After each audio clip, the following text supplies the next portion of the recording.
오늘은 20절부터 마지막 절까지 27절까지 함께 한 목소리로 합독하도록 그렇게 하겠습니다.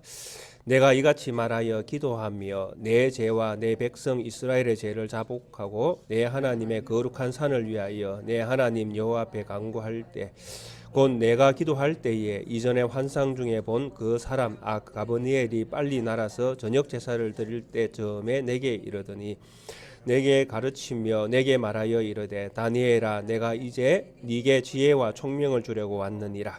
곧 네가 기도를 시작할 즈음에 명령이 내렸으므로 이제 네게 알리러 왔느니라. 너는 크게 은총을 입은 자라. 그런즉 너는 이 일을 생각하고 그 환상을 깨달을지니라.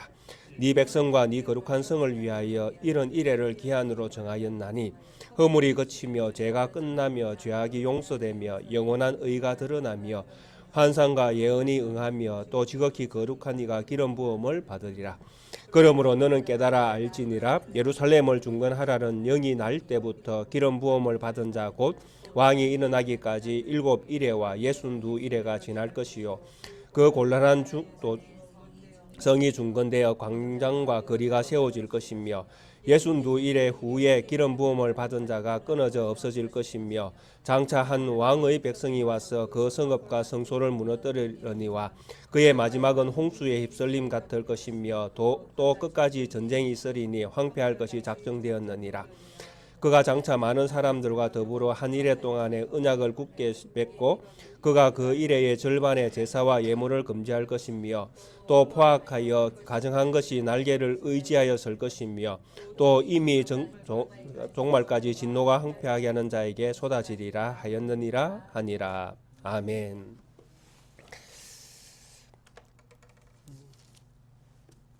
9장에는 다니엘의 기도로 우리에게 알려져 있는 말씀이 기록되어져 있습니다. 우리가 이 다니엘의 기도를 통해서 우리가 함께 고민해 보아야 될 것이 있다면 우리에게 하나님께서 어떤 말씀을 통해서 하나님께서 우리에게 깨달음을 주고 그 깨달음이 실질적으로 우리의 어떤 심령을 울리게 되어질 때에 우리가 그 말씀을 붙들고 먼저 기도를 해야 될 사람인 줄 우리가 인식해야 된다라는 것입니다. 그래서 다니엘은 바벨론에서 거의 50년이 넘는 세월을 살면서 그는 정치가로서 또 그의 삶에 어쩌면 뭐 크게 부족함이 없이 살았을 거라고 그렇게 생각이 되어집니다. 그런 중에 하나님께서 그에게 은혜를 주셔서 꿈을 또 해석하는 그런 또 신비한 능력도 주시고 또 꿈을 해석하는 것으로 끝이 아니라 그 꿈이 무엇을 말씀하시는지 하나님의 뜻이 무엇인지를 하나님께서는 다니엘을 통해서 그 시대에 말씀을 주셨다라는 것입니다. 그래서 그 시대에 하나님의 말씀이 누구에게 들려 있었는가 하면 다니엘에게 들려 있었다라고 볼 수 있습니다. 그래서 하나님은 다니엘을 통해서 그 시대를 이야기하고 그 시대에 또 어울리는 말씀을 하나님은 다니엘을 통해서 선포하셨다라는 것입니다. 그래서 다니엘을 통하여 선포된 그 말씀은 그 시대에 가장 귀하고 복된 말씀입니다. 그 말씀을 듣는 자가 복이 있고 깨닫는 자가 복이 있고 또 믿고 행하는 자가 복이 있는 것입니다. 그런데 이제 다니엘은 그런 어떤 하나님께서 주신 은혜를 입고 그렇게 살았는데 이제 50이 넘었을 때에 50년이라는 긴 세월이 지난 이후에 그가 어느 날 예레미야의 글을 또 읽게 되었다라는 것입니다. 근데 예레미야의 글을 읽다가 문득 그가 미처 깨닫지 못한 것 그리고 깨닫지 못했기 때문에 그가 하지 못했던 것이 기억이 났다라는 것입니다. 그게 뭐냐라고 하면 바로 하나님께서 이 바벨론의 포로가 예레미야의 글에 70년이면 마친다라는 글을 보는 순간에 그가 해야 될 것과 자기가 몰랐던 것과 해야 될 것이 있었는데도 불구하고 안 했던 것이 기억이 났다라는 것입니다. 그러니까 하나님께서 시대에 어울리게 말씀을 주셨는데 그 어울리는 말씀을 다니엘이 가지고 있음에도 불구하고 그가 하지 않았다라는 것이죠. 미처 깨닫지도 못했고 깨닫지 못했기 때문에 그 일에 대하여 별로 신경도 안 썼다라는 것입니다. 그런데 예레미야의 글을 읽는 순간에 그것을 깨닫게 되어지고 그것에 대하여 자기가 얼마나 무지하고 어리석었는가를 하나님 앞에 회개하면서 기도를 시작했다라는 것입니다. 그래서 기도라는 것은 그렇습니다. 뭐 제가 늘 이야기하지만은 이 기도는 실제적인 것입니다. 내가 하지 못했던 것을 내가 기도하는 것은 내가 하겠다는 거잖아요. 이제는. 그러니까 이 기도는 기도하는 그 순간 실제가 되어지고 힘이 되어지고 생명 있게 움직이게끔 되어 있다라는 것입니다.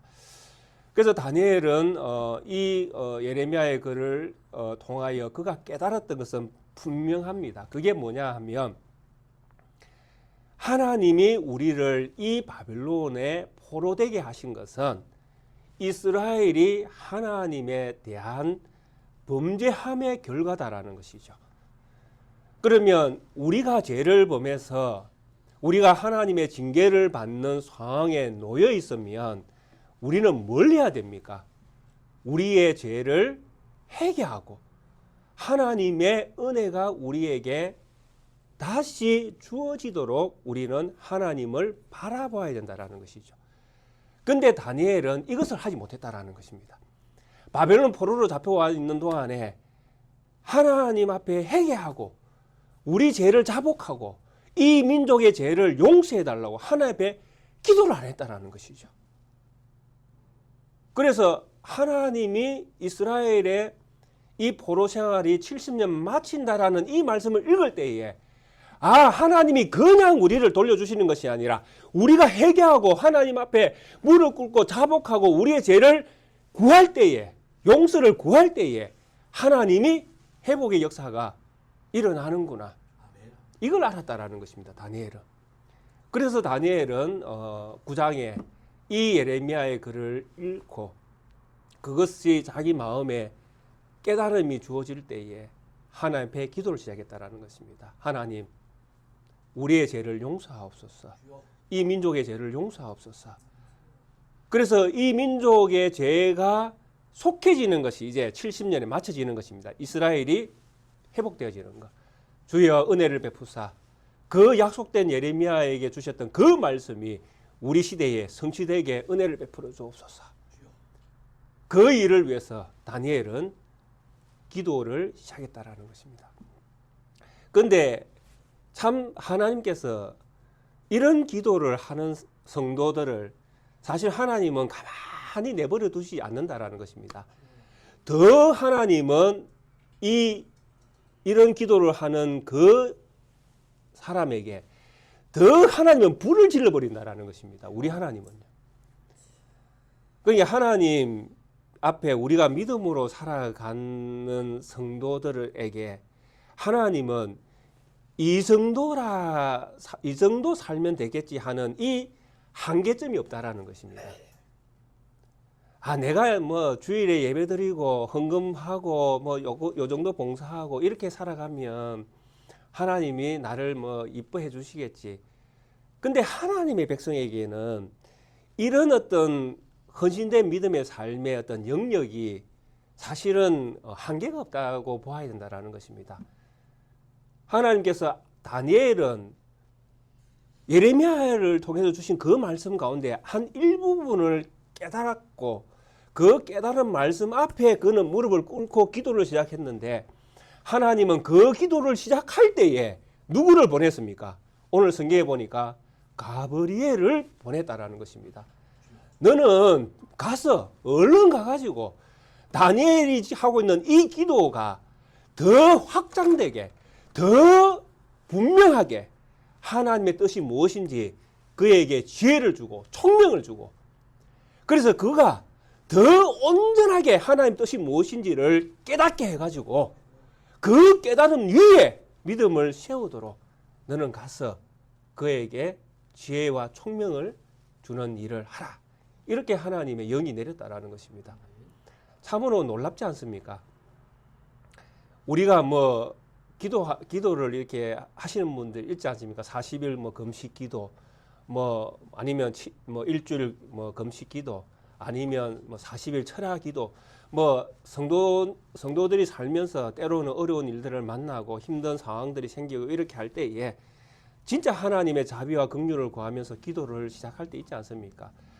근데 정말 하나님의 은혜를 베푸는 자에게는 기도를 시작하는 그 순간에 이미 하나님의 은혜를 주신다라는 것입니다. 놀랍게도 40일이 마쳐야 하나님의 은혜를 주시는 것이 아니라 시작하면 하나님의 은혜를 주신다는 말씀입니다. 그래서 제가 제 경험도 그렇습니다. 제가 처음 목회를 시작할 때에 처음 목회를 시작하면 뭐 꿈이 많지 않습니까? 꿈을 꾸고 비전을 세우고 또 해야 할 것들을 정하고 그러면서 이제 하나님께서 도와주셔야 되니까요. 금식도 하고 이렇게 하지 않습니까? 그래서 제가 처음 뭐 목회의 길을 걸어갈 때 전도사를 시작할 때에 우리 목사님이 저를 기도원 엄청나게 보내셨습니다. 감난산도 가고 가나안 수양가는 일주일에 한 번은 꼭 올라갔죠. 금요 기도회 때. 뭐 가덕도 기도원도 가고 뭐 또 제 스스로 갔던 기도원은 그 제자실 금식 기도원 있지 않습니까? 거기도 제가 그 순복음에서 하고 있는 그 기도 제가 일주일 작정하고 금식하며 기도하겠다고 올라간 적이 있습니다. 근데 제가 제 기억이 그렇습니다. 제자실 금식 기도원에 제가 갔을 때에 일주일 금식하면서 기도하겠다고 갔었는데 제가 첫날에 금식을 포기했습니다. 밥을 먹었습니다. 왜? 제가 기도한 그 은혜를 하나님이 첫날에 주셨기 때문에 제가 금식을 포기했던 기억이 있습니다. 그렇습니다. 하나님은 우리가 뭔가를 정말 하나님의 은혜가 주어질 때에는 우리의 시간과는 상관이 없습니다. 하나님은 늘 하나님의 시간에 움직여서 은혜 베풀 자에게 그냥 은혜를 주시는 것입니다. 그게 우리 하나님의 일하심입니다. 그래서 다니엘이 하나님의 뜻에 맞는 하나님의 뜻에 맞는 것입니다. 하나님의 뜻에 맞는 기도를 시작할 때에 이미 하나님은 응답을 주셨고 또 그 응답 속에는 뭐가 담겨져 있습니까? 다니엘이 알지 못하는 크고 놀라운 비밀이 더 안겨져서 다니엘에게 주어지고 있다는 것입니다. 그래서 우리가 읽었던 이 다니엘서 9장 20절과 27절에 있는 이 말씀은 다니엘은 예레미야의 글에서 이스라엘의 이제 포로가 이제 70년에 끝나서 이제 돌아가면 이제 이스라엘이 이제 해방되어지고 이스라엘이 회복되어지는 걸로만 이해를 하고 있는 것입니다. 다니엘의 이해는 지금 눈앞에 있는 것만 이해를 합니다. 자기 눈앞에 앞으로 펼쳐질 일, 70년에 이스라엘 포로가 끝난다 했으니까 이제 곧 끝날 시간이 오고 있는 것이죠. 그래서 2, 3년 뒤에면 어쩌면 올 수도 있는 그런 상황입니다. 그래서 이때에 다니엘은 이것만 보고 있는 것이죠. 그리고 이것만 보고 있으면서 이 날을 기대하면서 기도를 한 것입니다. 우리 죄를 자복하고 우리의 죄를 용서해달라고 기도하고 하나님의 은혜가 우리에게 주어져서 예레미야에게 주셨던 이 말씀이 성취되게 해주십시오. 하나님께서 약속하셨으니까 다니엘은 이것만 보고 기도한 것입니다. 그런데 하나님이 가브리엘을 보내서 더 크고 놀라운 비밀을 다니엘에게 주시는 것입니다. 내가 이같이 말하여 기도하며 내 죄와 내 백성 이스라엘의 죄를 자복하고 내 하나님의 거룩한 산을 위하여 그 성전을 위하여 내 하나님 여호와 앞에 간구할 때에 곧 내가 기도할 때에 이전에 환상 중에 본 그 사람 가브리엘이 빨리 날아서 저녁 제사를 드릴 때쯤에 내게 이르더니 내게 가르치며 내게 말하여 이르되 다니엘아 내가 이제 너에게 지혜와 총명을 주러 왔노라. 지혜와 총명이 이제 다니엘에게 주어집니다. 다니엘은 이제 가브리엘로부터 하나님의 영이 떨어진 지혜와 총명이 다니엘에게 주어지고 다니엘은 이 지혜와 총명이 하나님의 말씀을 더 분명하게 깨닫는 그런 은총을 받는 그런 복을 누리게끔 되어집니다. 그래서 23절에 보니까 곧 네가 기도를 시작할 즈음에 명령이 내렸으므로 이제 네게 알리러 왔느니라. 너는 크게 은총을 입은 자라. 정말 이제 이 하나님의 지혜와 총명을 받는 것은 정말 크게 하나님께서 은혜를 베풀어 주시는 것이잖아요. 하나님의 말씀이 우리가 읽을 때에 깨달아진다. 깨달음이 나에게 주어졌다. 하나님이 엄청나게 은혜를 주신 줄 기억하십시오. 그러니까 성경을 읽어도 못 깨닫는 사람은 절대 못 깨닫습니다. 스님이 성경 백독해 보십시오. 깨닫는가? 그러니까 성경에 기록된 이 말씀이 내가 묵상하고 내가 하나님 앞에 믿음으로 서서 말씀을 묵상할 때에 그 말씀이 이해되어지고 깨닫게 되어지고 내 마음에 새겨지는 그런 은혜가 주어진다면 틀림없이 하나님께 주신 은총으로 우리가 믿어야 되는 것입니다. 그래야 우리가 하나님의 말씀을 더 의지하고 믿고 더 온전한 사람으로 살아갈 수 있는 능력을 가지게 될 거 아닙니까? 그 말씀이 우리 마음의 신비에 새겨져야 우리가 비로소 우리가 믿음의 행위를 할 수 있지 않습니까? 만약에 우리의 마음의 신비에 하나의 말씀이 새겨지지 않으면 우리의 행위는 전부 다 가짜가 되어질 것입니다. 윗선이 되어질 것입니다. 안 그렇습니까? 깨닫지도 못했는데 깨달은 것처럼 내가 행동하는 거 아닙니까? 하나님이 나에게 말씀도 안 주셨는데 내가 말씀을 받은 것처럼 내가 행동하는 것은 얼마나 하나님 보시기에 폐역한 일입니까? 그래서 한국의 교회가 망하는 것도 이런 경우가 있기 때문이라고 저는 봅니다. 예.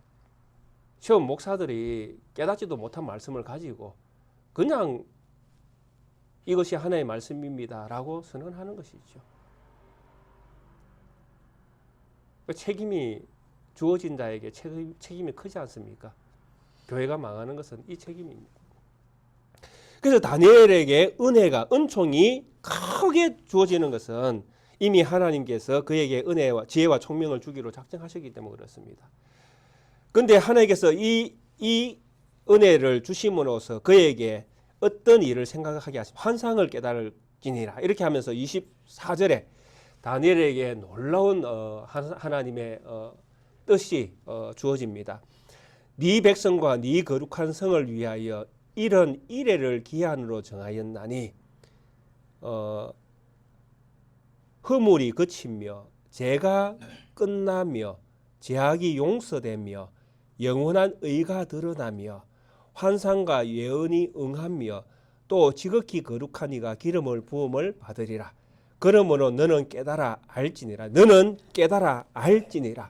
예루살렘을 중건하라라는 영이 날 때부터 기름 부음을 받은 자 곧 왕이 일어나기까지 7일회와 62일회가 지날 것이요 그 곤란한 동안에 성이 중건되어 광장과 거리가 세워질 것이며 62일회 후에 기름 부음 받은 자가 끊어져 없어질 것이며 장차 한 왕의 백성이 와서 그 성읍과 성소를 무너뜨리려니와 그의 마지막은 홍수에 휩쓸림 같을 것이며 또 끝까지 전쟁이 있으리니 황폐할 것이 작정되었느니라.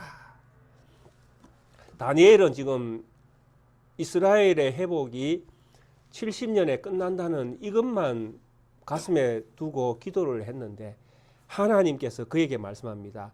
너의 백성과 너의 거룩한 성 예루살렘과 그 백성들을 위하여 이런 일회의 기한을 정하였다. 새로운 기한을 이야기하십니다.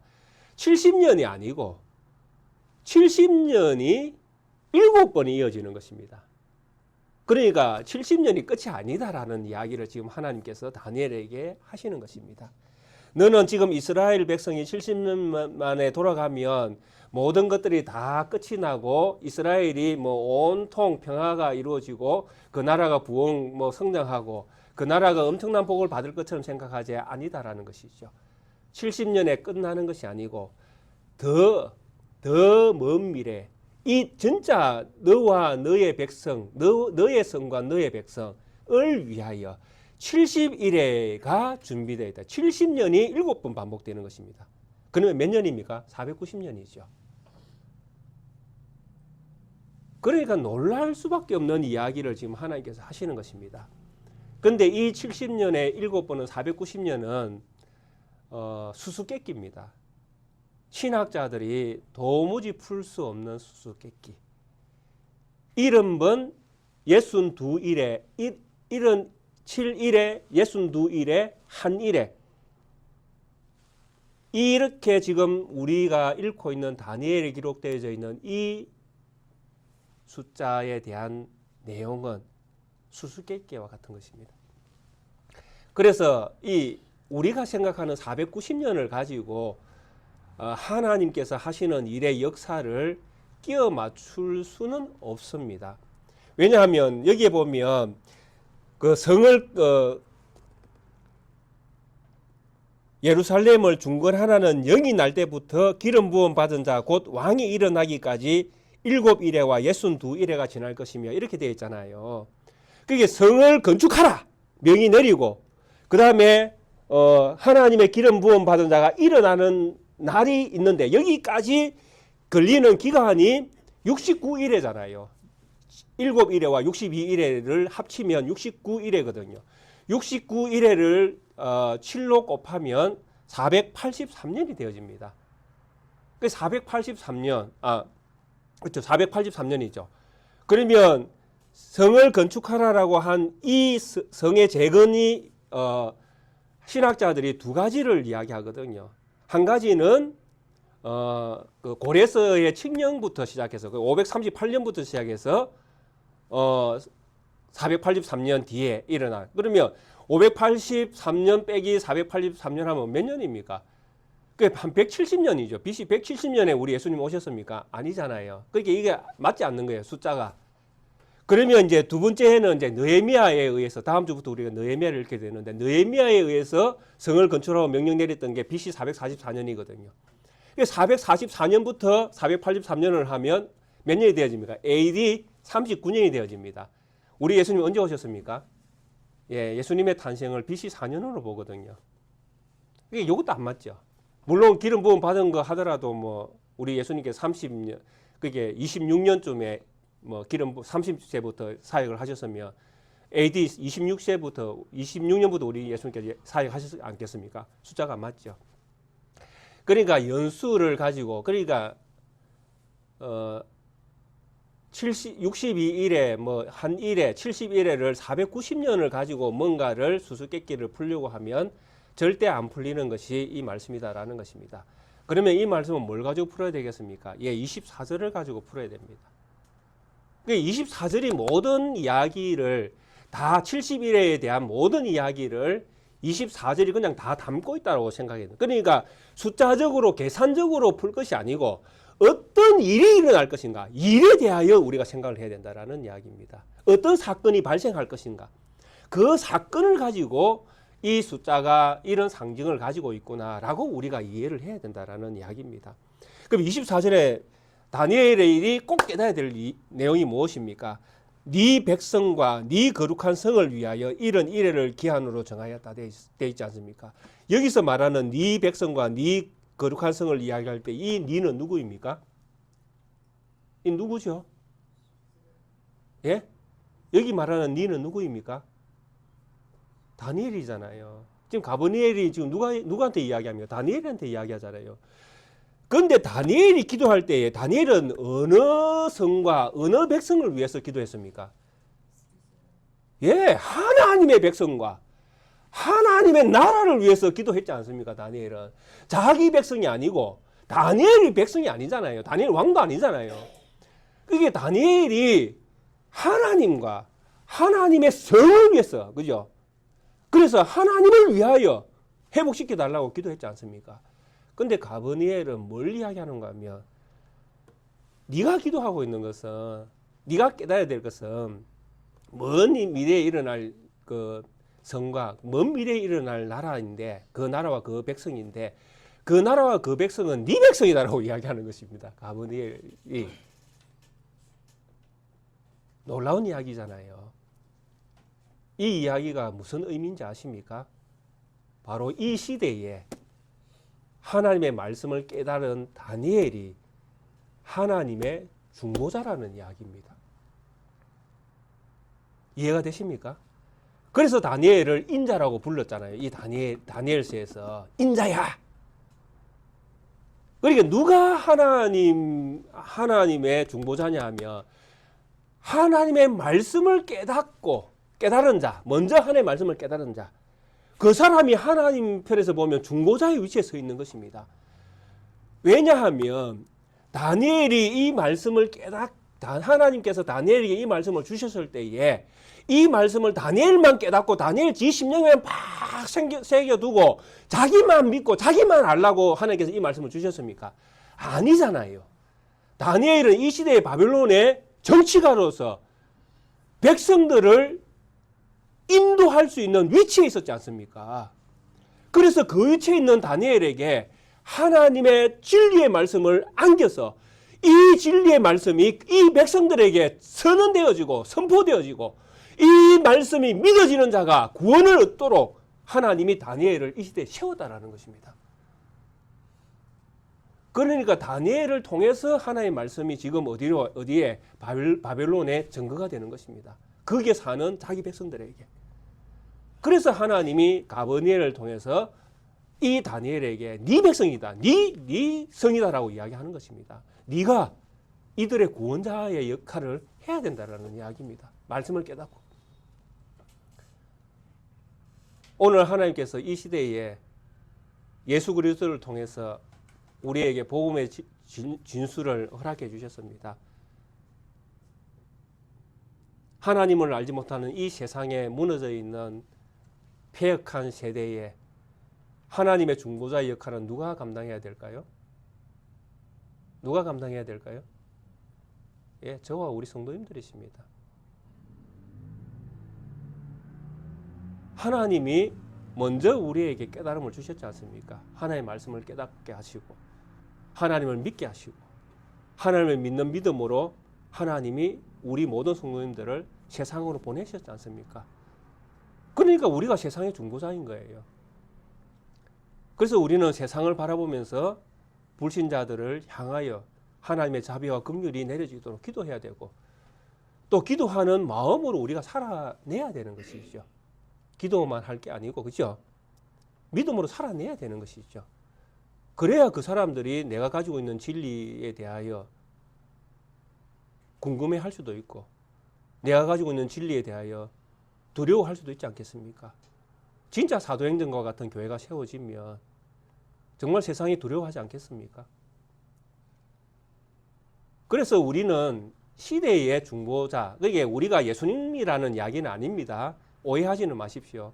우리가 예수님이라는 이야기가 아니라 하나님이 우리의 시대에 하나님의 진리의 말씀을 우리에게 허락해 주셨다라는 것입니다. 그리고 우리가 먼저 하나님으로부터 허락을 받았기 때문에 우리가 먼저 그 책임을 가지고 이 세상에 살아가야 된다는 이야기입니다.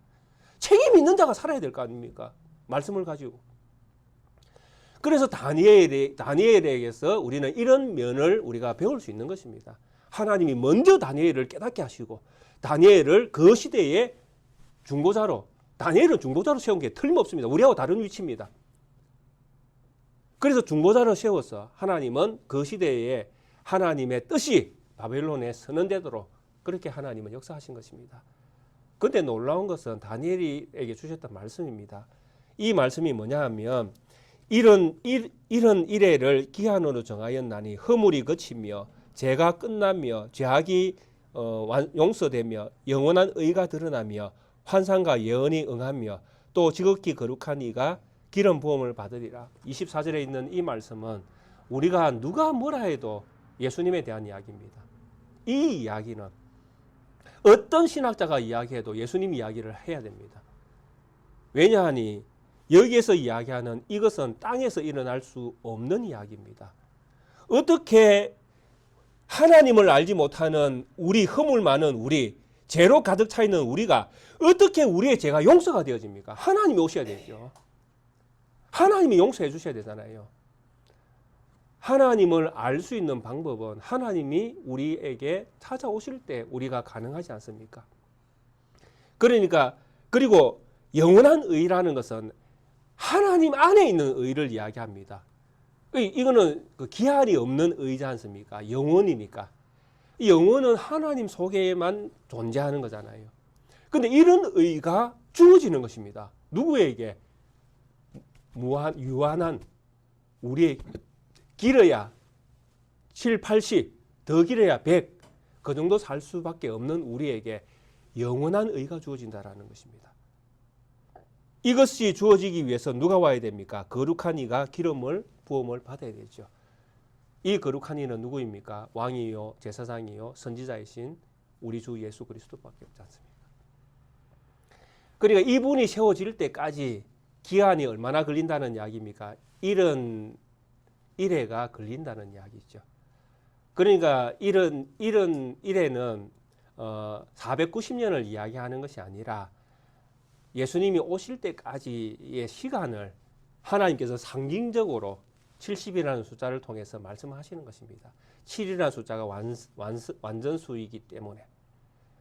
그래서 참 놀라운 이야기잖아요. 그러면 이때가 되면 이제 모든 것이 이제 회복되어지는구나라고 이제 생각을 할 수 있잖아요. 아, 영원한 의가 오고 거룩한 이가 이제 기름 부음을 받는 이 일이 일어날 거니까 먼 미래에 이제 이 일이 일어나겠구나라고 생각하는데 25절부터 이런 반전이 일어납니다. 그러므로 너는 깨달아 알지니라. 이제 진짜 깨달아야 될 내용이죠. 다니엘이 진짜 깨달아야 될 내용이 이제 25절부터 시작되어집니다.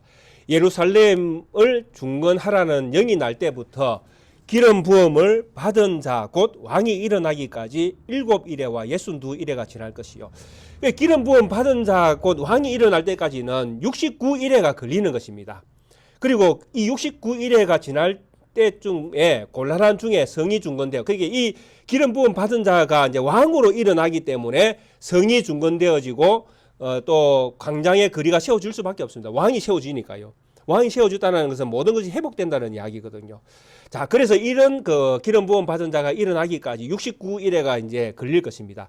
근데 62일에, 그러니까 70일에와 그 7일에죠. 그죠? 7일에와 62일의 사이에 어떤 일이 일어나는가 하면 기름 부음 받은 자가 끊어져 없어지는 일이 일어납니다. 이거는 이제 예수 그리스도의 죽으심을 이야기하는 것이죠. 그래서 기름 부음 받은 자가 끊어져 없어질 것이며 장차 한 왕의 백성이 와서 그 성읍과 성소를 무너뜨릴 것입니다. 그 왕 이제 기름 부음 받은 자가 이제 이제 죽임을 당할 것이니까, 그죠? 죽임을 당하면 이제 그 장차 한 왕, 그러니까 이제 역사적으로 보면 로마의 디도 왕입니다. 로마의 디도 왕이 와서 이제 디도 장군이 와서 성읍과 성소를 무너뜨릴 것입니다. 그래서 성읍과 성소가 무너뜨리면 26절에 보면 그의 마지막은 이렇게 되어 있잖아요. 그의 마지막은 이렇게 되어 있는데 이 그의를 그것이라고 바꿔야 됩니다. 왜냐하면 이 그의는 성소와 성읍과 성소를 가리키는, 앞에 있는 성소와 성읍을 가리키는 이야기거든요. 그래서 성읍과 성소의 마지막은 홍수에 휩쓸림 같을 것이며 또 끝까지 전쟁이 있으리니 황폐할 것이 작정되었느니라. 그러니까 한 왕이 기름 부음 받은 왕 이제 자가 일어나서 이제 성이 건축되어졌다가 재건되어졌다가 이 기름 부음 받은 자가 이제 끊어지면 죽습니다. 죽으면 이 죽음과 함께 뭐가 일어나는가 하면 예루살렘 성전이 완전히 파괴가 되어진다는 이야기를 합니다. 먼 미래에 일어날. 우리는 이제 역사적으로 이것을 다 이제 경험되어졌다라는 것을 우리가 다 알고 있지 않습니까? 예수님이 이제 죽으시고 부활하시고 AD 70년에 예루살렘 성전이 완전히 디도에서 완전히 망하게 되어지는, 로마에서 완전히 망하게 되어지는, 그래서 엄청난 비극이 예루살렘 성과 그 백성들 위에 내린 것을 우리는 알고 있지 않습니까? 그 이야기를 25절과 26절이 하는 것입니다. 그런데 27절은 뭐라고 또 그 다음에 무슨 이야기를 하는가 하면 그가 장차 많은 사람들과 더불어 한 일해 동안 언약을 굳게 맺고 그가 그 일해의 절반의 제사와 예물을 금지할. 요게 이제 디도가 했던 이제 사건을 이야기하는 것입니다. 그 디도 장군이 이 이스라엘 백성들 안에 와서 이제 이 이스라엘 백성들 안에 이제 제사와 예물을 예배 드리는 것을 완전히 금지해 버리는. 그래서 다니엘서를 인용했던 예수님의 그 말씀이 있지 않습니까? 멸망에 가져간 것이 거룩한 곳에 선 것을 보거든 할 때, 그 마태복음 24장에 나오는 말씀이죠. 그 말씀을 인용하셨던 것이 이 27절에서 나온 말씀입니다. 다니엘서 9장 27절에 있는 이 말씀을 예수님께서 인용을 하신 것입니다. 그래서 이 나라가 이제 이런 엄청난 일을 할 것입니다. 그리고 또 포악하여 가증한 것이 날개를 의지하여 날개 위에 설 것입니다. 누가? 이 디도가. 지가 자칭 왕이 되는 것입니다. 신이 되는 것이죠. 얼마나 패역한 이 나라, 이게 하나님을 알지 못하는 세대의 사람들의 그 잔인하고 패역한 모습을 지금 다 보여주고 있지 않습니까? 그러나 그들의 끝도 어떻게 되어집니까? 그들의 종말까지 진노가 황폐하게 하고 끝에는 이제 진노를 통해서 그 끝이 완전히 황폐하게 되는 것으로 이제 그 나라도 하나님의 진노 가운데에 황폐해서 없어지는 걸로 이렇게 결론이 내려지고 있지 않습니까? 자, 이 이야기의 핵심이 무엇이겠습니까? 다니엘이 깨달았던 이 이야기의 핵심이 무엇이겠습니까? 조금 기도의 내용으로 되어 있지만은 우리 성도님들이 기억해야 될 핵심은 아주 간단합니다.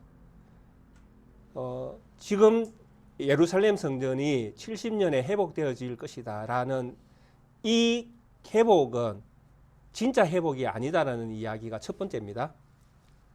그게 다니엘이 이스라엘 예레미야를 통해서 깨달았던 이 말씀이 70년의 이스라엘 회복에 대한 이야기인데 하나님께서는 이 회복이 끝이 아니고 진짜가 아니라고 지금 말씀하시는 것입니다. 이스라엘 회복처럼 보여지지만 이것은 진짜가 아니라 진짜는 뒤에 있다라는 이야기입니다. 그 뒤에 있는 이야기는 뭡니까? 이제 다니엘이 깨달아야 될 내용이죠. 이런 70년이 7번 반복되어지는 그 기간 끝에 한 기름 부음 받은 자가 이 땅에 세워질 것이다라는 것이죠. 근데 그분이 세워지면 이제 그분으로 말미암아 그분의 나라와 성이 세워진다라는 것이죠. 중건이 일어나니까요. 근데 세상은 이분을 어떻게 합니까? 가만히 안 둔다라는 이야기죠. 이분을 죽일 것이다라는 것이죠. 누가? 이분을 누가 죽입니까? 우리 예수님을 누가 죽였죠? 우리 예수님을 누가 죽였습니까? 예? 예. 자기 백성이 죽였습니다. 이걸 잘 이해하셔야 됩니다. 우리 예수님을 누가 죽였습니까? 이스라엘이 예수님을 죽였습니다. 이 이스라엘이 왜 예수님을 죽였습니까? 예수님을 메시아로 인정하지 않았잖아요. 그래서 예수님이 끊어졌습니다. 십자가에 달려서 끊어졌습니다. 예수님이 돌아가신 것이잖아요.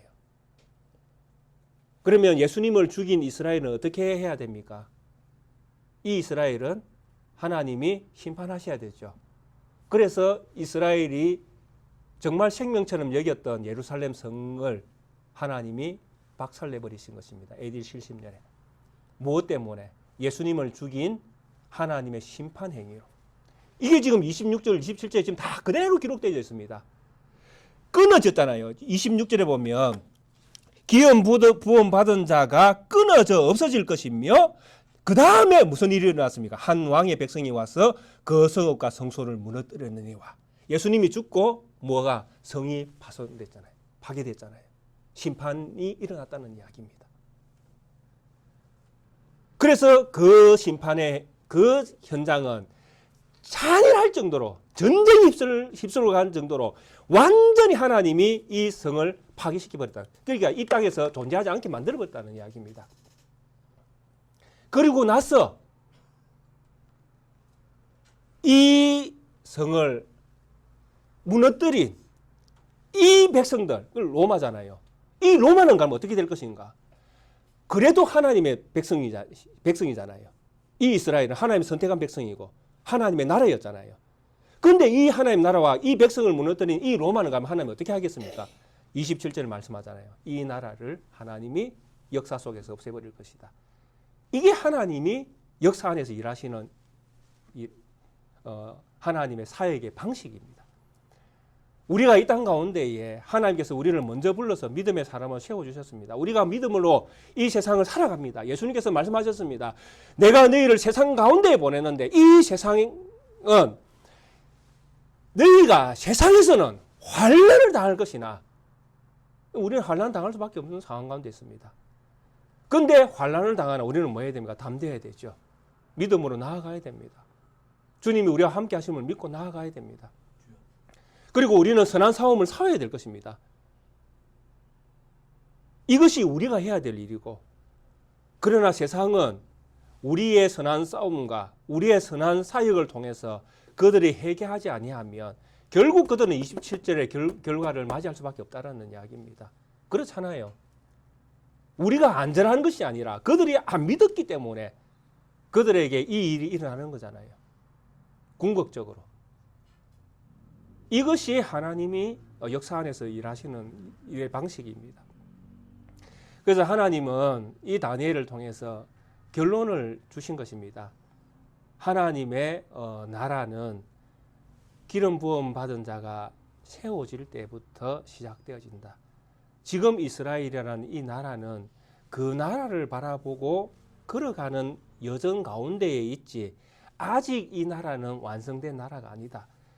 즉 예루살렘으로 AD 70년에 이스라엘이 돌아가는 것은 그냥 일시적인 돌아갑니다라는 이야기입니다. 자, 이런 믿음, 이런 하나님의 깨달음을 얻으면 어떤 결론에 이르게 되겠습니까? 예루살렘으로 돌아가는 것이 의미가 있습니까? 아니면 주님께서 가져올 먼 미래를 바라보고 살아가는 것이 더 의미가 있겠습니까? 어디에 더 우리는 믿음의 자리를 두어야 되겠습니까? 먼 미래를 바라보고 살아가야 되죠. 그래서 다니엘의 결론을 보면 다니엘은 예루살렘으로 이스라엘 포로 회복이 되어질 때에 다니엘은 안 돌아갑니다. 왜? 그가 진짜 진리를 깨달았기 때문에, 먼 미래를 바라보고 살아가는 믿음의 백성이었기 때문에 그는 그걸 소망하고 이스라엘로 안 돌아갑니다. 하나님은 우리를 이 땅 가운데에 하나님의 나라로, 백성으로 불러주셨습니다. 우리의 본향은 하나님의 나라입니다. 우리가 바라보아야 될 것은 하나님의 나라고, 그래서 우리는 떠나온 데를 돌아보면 안 된다는 것이 있죠. 믿음으로 이 땅에서 무엇을 먹을까, 무엇을 마실까, 무엇을 입을까, 그거 근심하는 것이 아니라 하나님 나라에서 가장 귀한 것들을 우리에게 주셨음을 기억하면서 그 나라를 소망 가운데 우리는 다름질을 해야 되는 것입니다. 그게 우리의 믿음이거든요. 다니엘은 이런 믿음, 이런 깨달음을 얻고 그는 이런 아주 성경에서 아주 일부분을 깨닫고 기도를 시작했는데 하나님은 끝을 보여주셨습니다. 그분의 원대한 꿈, 계획을 하나님은 다니엘에게 다 풀어주셨습니다. 얼마나 놀라운 하나님의 은혜입니까? 우리 하나님께서 이런 은혜를 우리 모든 성도님들에게 이미 주셨습니다. 우리 성도님들은 66권의 성경을 가지고 계시지 않습니까? 하나님의 계획을 모르시는 분이 어디 계십니까? 하나님 나라가 먼 미래에 우리에게 지금 오고 있다는 것을 모르고 계신 분이 어디 있습니까? 우리는 다 알고 계시잖아요. 그래서 우리는 은총 입은 자로서, 믿음을 먼저 가진 자로서 우리는 세상 가운데에 하나님의 자녀로 믿음 있게 살아가셔야 되는 것입니다. 하나님이 우리를 어디에 세워주셨습니까? 우리 성도님들을 세워두신 그곳에서 믿음의 싸움을 싸우시고 선한 영향력을 끼치시고 하나님이 기뻐하시는 부름의 상이 있는 그 하늘을 향해서 날마다 믿음으로 다름질하는 그런 우리 모든 성도님들의 되시기를 주의 이름으로 축원드리겠습니다. 함께 찬송가 303장 함께 찬양 드리시겠습니다.